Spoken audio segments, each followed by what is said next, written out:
5 irmãos, né? E Sim. todos missionários, todos pastores envolvidos na obra de Deus.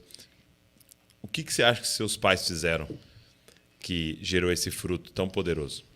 Eu acho que Algumas coisas você poderia elencar para a gente. Com certeza, com certeza. Uma das coisas principais, eu acho que o exemplo da vida deles, né? Uma ação fala mais alto que 1000 palavras, né?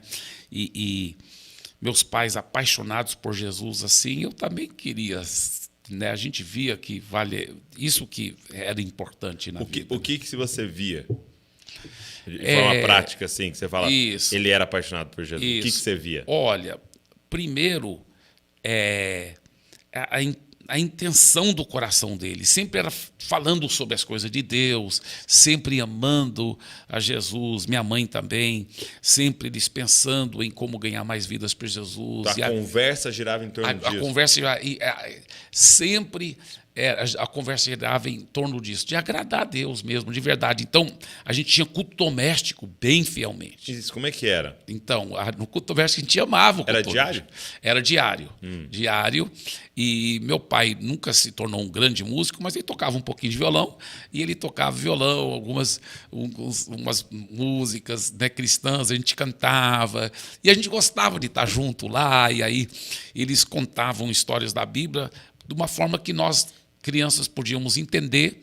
E aí a gente orava, sempre a gente fazia o seguinte, ajoelhava e começava com o mais novinho até o mais velho, aí depois minha mãe, depois meu pai, né? Todo mundo tinha que fazer uma oração. Orando, Então eu lembro, eu era sempre o primeiro para orar, né? Aquela coisa. Então era muito, muito gostoso. Outra coisa, a integridade, a honestidade do meu pai, que era muito marcante, Douglas, muito, muito marcante. Por exemplo, eu lembro uma vez que nós estávamos tirando umas fériasinhas e a gente estava indo para o litoral, para ir para a praia, e no Fusquinha, né? A família toda, naquela época, não tinha esse negócio de cinto de segurança, então era meu pai, minha mãe e o Lucas, meu irmão mais velho, na frente. Na frente, nos 2 assentos da frente. E aqui atrás, nós 4, né? E eu sendo caçula, coitado de mim, a janela nunca ficava para mim, né? Mas eu sempre sentava lá no meio, espremido. Era um Fusca para 7 lugares. Para 7 lugares. E além da bagagem, né? Para as férias. Mas aquela alegria, cantando, tendo culto doméstico no carro também. E aí a gente parava no posto. Quando a gente parava no posto, todo mundo aproveitava para usar o banheiro, e abastecer o carro.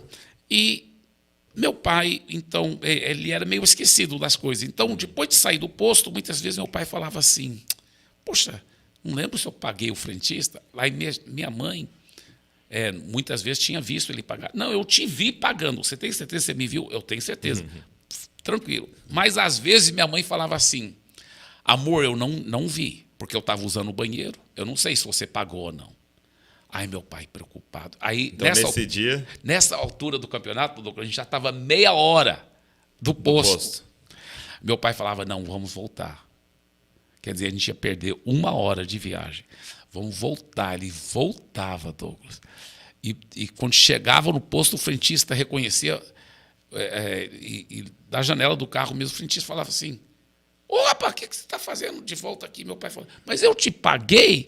Claro, o senhor me pagou sim. Ele, tá, tudo bem.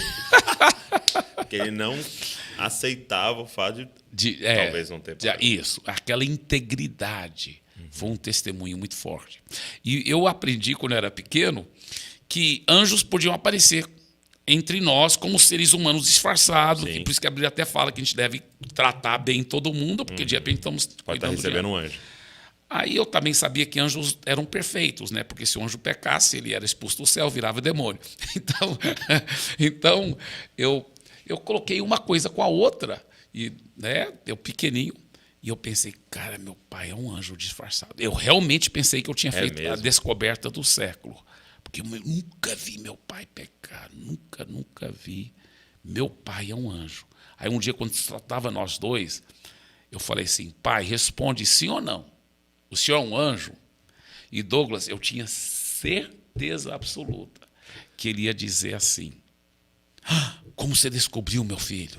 E tal. Aí eu ia falar, não, porque eu tal e tal. Aí ele ia falar, olha, um segredo entre nós dois. Não, fica tranquilo, pai, não vou contar para ninguém, é um segredo. Eu tinha certeza que a conversa ia desenrolar desse jeito, né? Para meu espanto, ele falou, não sou casado. Aí eu achei difícil, aliás, não sou anjo.